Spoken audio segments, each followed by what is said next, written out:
கோடுவாய் வைத்து கொடுமணி இயக்கி ஓடா பூட்கை கிணிமுகம் வாழ்த்தி வேண்டினர் வேண்டியாங்கு எய்தனர் வழிபட ஆண்டாண்டு உரைதலும் அறிந்தவாறே.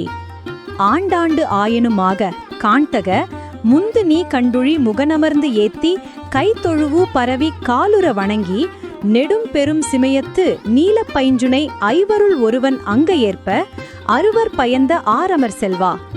ஆள்கெழு கடவுட்புதல்வா மால்வரை மலைமகள் மகனே மாற்றோர் கூற்றே. வெற்றி வெல்போர் கொற்றவை சிறுவ இழையணி சிறப்பின் பழையோள் குழவி வானோர் வணங்கும்வில் தானை தலைவா மாலை மார்பா நூலரி புலவி.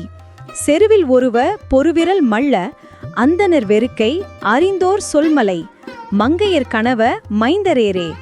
வேல்கெழு தடக்கை சால்பெரும் செல்வ. முருகப்பெருமானின் சிறப்புமிக்க ஆபரணங்களையும் அவர் போரில் வெற்றி கொண்ட சிறப்புகளையும் அவர் வீற்றிருக்கும் இடங்களையும் போற்றி பாடும் ஒரு பகுதி இது. முருகன் நீண்ட சடை கொண்ட யானையை செலுத்தி மணி ஓசையுடன் ஓடாத உறுதியுடன் போர் செய்யும் ஆற்றல் கொண்டவன். தன்னை நாடி வரும் பக்தர்களுக்கு வேண்டிய வரங்களை அளித்து அவர்கள் வணங்கும் இடங்களிலெல்லாம் கோயில் கொண்டு அருள் புரிகிறான்.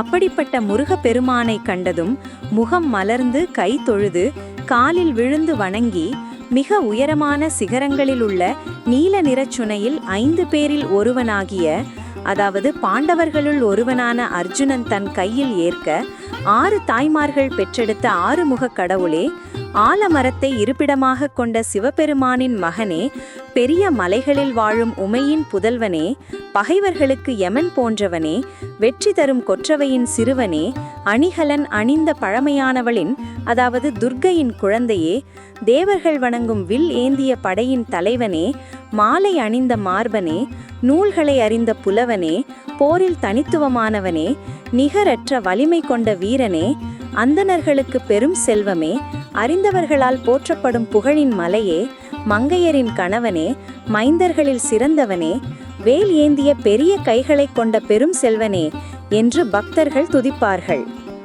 இந்த வரிகள் முருகப்பெருமானின் பல்வேறு பெயர்களையும் சிறப்புகளையும் பக்தர்களுக்கு அருள் புரியும் தன்மையையும் விவரிக்கின்றன.